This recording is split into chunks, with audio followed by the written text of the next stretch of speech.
Halo semuanya, selamat datang kembali di video analisa harian XAUUSD bersama Mandana. Ini adalah analisa harian XAUUSD pada hari ini, spesial hari Jumat tanggal 5 Juli 2024, karena hari ini adalah hari NFP. Seperti biasa, jika kalian semua suka dengan videonya, jangan lupa like dulu videonya, subscribe bagi belum subscribe, hidupkan lonceng, dan di-share ke yang lain. Oke, sebelum saya mulai, di sini sebenarnya saya kurang fit ya. Jadi kalau analisa hariannya ini masih sama kayak kemarin ya, karena kan kemarin pergerakannya tidak ada kemana-mana. Jadi untuk detail analisa teknikalnya masih sama. Jadi kemungkinan ini potensialnya masih bisa kayak gini ya. Dia naik dulu sampai sini, kemudian drop bisa sampai sini, atau enggak dia nanti bisa drop sampai sini, kemudian bisa mantul lagi. Jadi batasannya adalah sampai 2390 sampai 2335 ya. Ini cukup lebar untuk batasannya sekarang, dari sini sampai sini, tergantung hasil NFP nya seperti apa, apakah mix atau satu arah ya. Jadi mungkin saya akan cepat aja ya, karena sorry, jadi karena kemarin juga saya sudah janji bikin analisa spesial ya kan, untuk membahas bagaimana prediksi data NFP nanti malam. Jadi di sini akan saya kasih tahu untuk NFP nanti malam ya. Jadi untuk kalian ini udara lagi jelek ya, jadi kalau bisa kalian jaga kesehatan juga. Jadi kemarin kalau kalian lihat saya live itu masih fit ya kan, tiba-tiba tadi malam ini nggak tahu kenapa tiba-tiba langsung pilek, tenggorokannya begini langsung, wah luar biasa. Ini pagi ini saya sebenarnya kurang enak kalau buat ngomong, cuma ya karena kemarin sudah janji bikin video ya kan, jadi buat kalian semua jadi saya ya paksain dikit buat bikin analisanya ya, apalagi kan NFP. Oke, jadi untuk nanti malam ya NFP nya kalau dilihat di sini diperkirakan NFP nya itu memang bakal turun dari data sebelumnya. Kalau dilihat data NFP sebelumnya itu kan 272.000, sedangkan yang keluar diperkirakan dari 160.000 sampai 190.000. Kemudian tingkat pengangguran diperkirakan akan flat banyak 4%. Sedangkan dari segi tingkat pendapatan rata-rata per jam itu diperkirakan akan turun juga dari 0,4 ke 0,3. Dan itu juga yang tahunan juga akan turun dari 4,1 ke 3,9. Untuk partisipasi rate diperkirakan akan turun sedikit dari 62 ke 67, dari 62,5 ke naik dari 62,5 ke 62,7. Kemudian dari government payroll diperkirakan akan turun sedikit ya, nggak jomplang banget. Dan untuk manufaktur payroll diperkirakan akan naik sedikit, sedangkan non farm payroll private diperkirakan akan turun juga. Jadi untuk nanti malam secara data ya, secara data yang bisa saya kasih sekaligus ini ya, mungkin saya kasih detail juga. Untuk dari segi data pengangguran bulanan ya, selama bulan Juni ya, data pengangguran bulanan itu kalau dilihat dari 229, 29, 42, 38, 33. Jadi ini cenderung flat ya.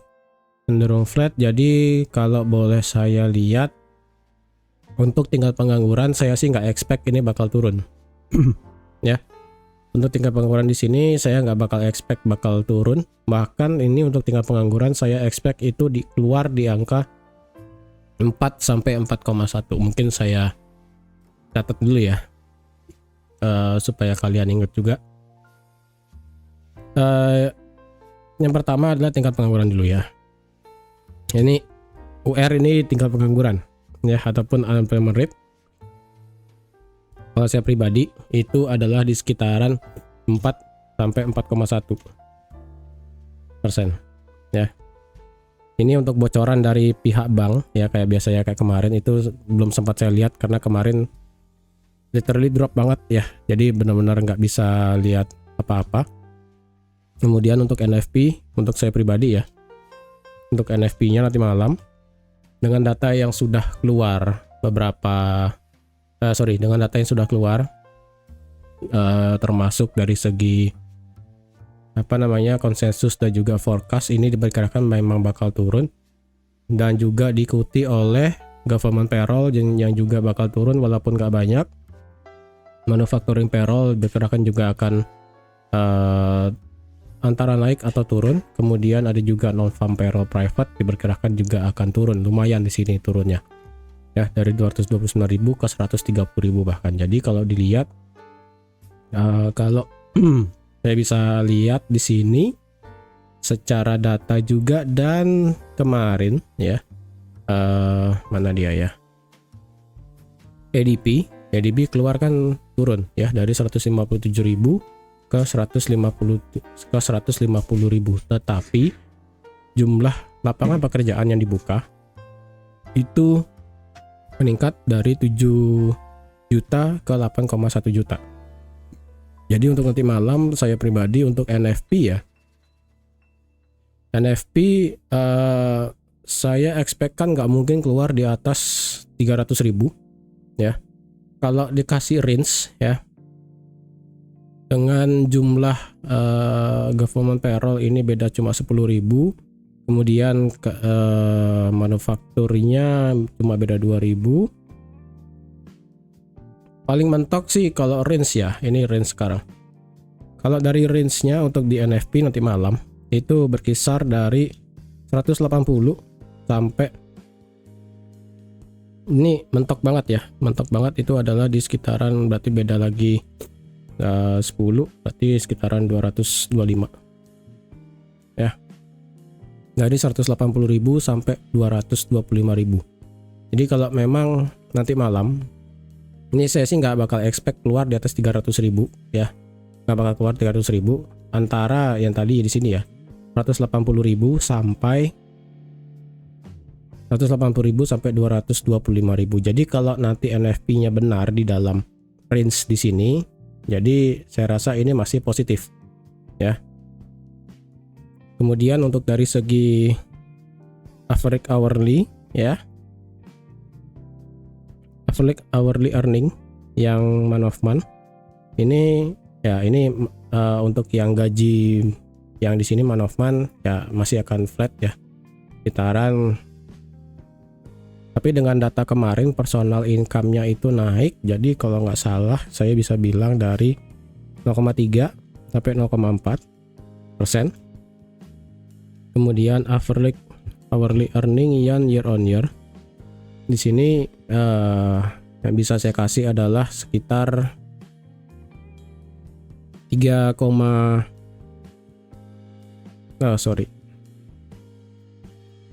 dari 3,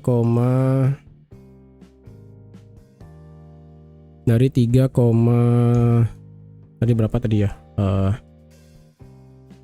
yang year on year-nya itu 3,6 ya, jauh juga ya jaraknya, 3,6. kemudian 3,6 berarti sekitaran dropnya parah, berarti ya 3,8 sampai 4% ya. Jadi untuk nanti malam di sini untuk NFP-nya kayak begini. Yang pertama ini adalah tingkat pengangguran ya, dari 4 sampai 4,1. NFP-nya dari 180 sampai 225. Kemudian yang hourly earning yang month of month 0,3 sampai 0,4. Sedangkan yang year on year dari 3,8 ke 4,8%. Jadi dengan demikian, saya pribadi untuk data NFP nanti malam itu berarti hasilnya mix. Jadi ketika hasilnya mix, skenario yang kayak begini bisa terjadi ya, yang semula harga naik kemudian dibanting turun, atau yang dari turun kemudian naik. Untuk nanti malam saya prediksikan NFP dan data-data lainnya itu hasilnya mix. Jadi memang kayaknya bakal berat kalau memang satu arah ya. Jadi kalau sampai nanti malam data nanti itu hijau semua ya, kalau sampai data nanti malam itu hijau semua, berarti itu bisa membuat XAUUSD drop di bawah 2336, bahkan dropnya itu bisa sampai 2320 ya, jika memang ada faktor hijaunya itu lebih banyak. Tapi kalau faktor merahnya lebih tinggi, kemungkinan kita bisa melihat kenaikan XAUUSD sampai 2400 ya. Jadi ada sedikit lebih ataupun ada sedikit spare ya antara batas yang saya buat dari 2390 sampai 2335 ya. Jadi 2335 sampai 2390 ini adalah batas kalau hasilnya mix. Tapi kalau hasilnya ada yang lebih antara hijau atau merah bisa sampai, kalau ke atas bisa sampai 2400, ke bawah bisa sampai 2320 ya. Jadi kita akan tunggu bagaimana hasil dari nanti malam. Dan ingat, secara weekly ini sudah menuju mengambil swipe yang ada di tanggal 17 Juni ya, yang ada di 2368. Dan kalau secara monthly itu juga sudah mulai mendekati, ini sudah masuk kriteria setengah dari ekor candlenya yang bulan lalu ya. Jadi kalau memang gara-gara NFP di sini hasilnya jelek dan dia naik terus sampai ke 2390 ataupun hasilnya mix ya, berarti kan dia ngambil 2390 kemudian turun, berarti dia sudah nge-swipe high di bulan lalu. Dan secara weekly dia juga sudah nge-swipe high yang ada di 3 dan 4 minggu sebelumnya. Dan kemudian jika itu sampai flip bearish, tapi sih kayaknya kalau sampai flip bearish hari ini kayaknya rada berat ya, kecuali memang selama perjalanan nanti malam ini naik dulu mengambil yang di 2368, kemudian hasil NFP-nya bagus semua ya, hasil NFP-nya bagus semua, itu kemudian flip bearish, itu wah itu bakal luar biasa turun, yang dimana berarti secara signifikan kita bisa lihat bahwa di sini hidden resistance yang kita punya yang ada di 2336 itu berarti valid dan memang susah untuk di breakout dari segi weekly. Tapi kalau ini di breakout dari segi weekly ya sudah nggak masalah ya. Berarti kemungkinan kita masih bisa berjuang untuk melihat kenaikan sampai ke 2400. Oke, jadi sekian dulu untuk analisa XAUUSD pada hari ini. Jadi mohon maaf dulu ya kalau nggak bisa ngasih ya. Untuk nanti malam untuk live-nya kemungkinan akan saya set buat public ya untuk live trade-nya. Tapi bukan saya yang bawa ya. Nanti ada pagi yang bawa untuk sesi live trading untuk NFP ya. Jadi saya tidak mungkin saya nggak akan ikut live-nya karena tidak memungkinkan juga kayak ya. Oke. Jadi sekian dulu untuk live NFP. Bukan live. Jadi sekian dulu untuk analisa XAUUSD pada hari ini. Yang penting kalau kalian mau catat ini silahkan. Ini paling atas adalah tingkat pengangguran NFP, pendapatan rata-rata per jam yang bulanan, pendapatan rata-rata per jam yang tahunan. Jadi kalau kalian mau screenshot, mau pause dulu videonya, mau dicatat silahkan. Tapi ini pendapat pribadi ya, jadi apapun yang keluar nanti malam, ini hanyalah prediksi yang sudah saya buat. Untuk bocoran dari prediksi yang dari bank biasanya yang dikasih ya, saya sekali lagi nggak sempat ngelihat. Ya, nggak sempat ngelihat, jadi ya ini saya yang bikin prediksinya sih. Tidak ada melihat dari channel manapun, tidak ada melihat dari orang manapun, ini pure saya pribadi yang buat ya. Jadi kalau memang nanti hasilnya tidak sesuai dengan prediksi ya sudah ya, karena prediksi juga bisa salah. Jadi sekian dulu untuk analisa XAUUSD pada hari ini. Terima kasih sudah menonton videonya sampai habis, terima kasih juga sudah like, share, dan subscribe seperti biasa. Dan sampai jumpa lagi di analisa harian XAUUSD minggu depan. Bye.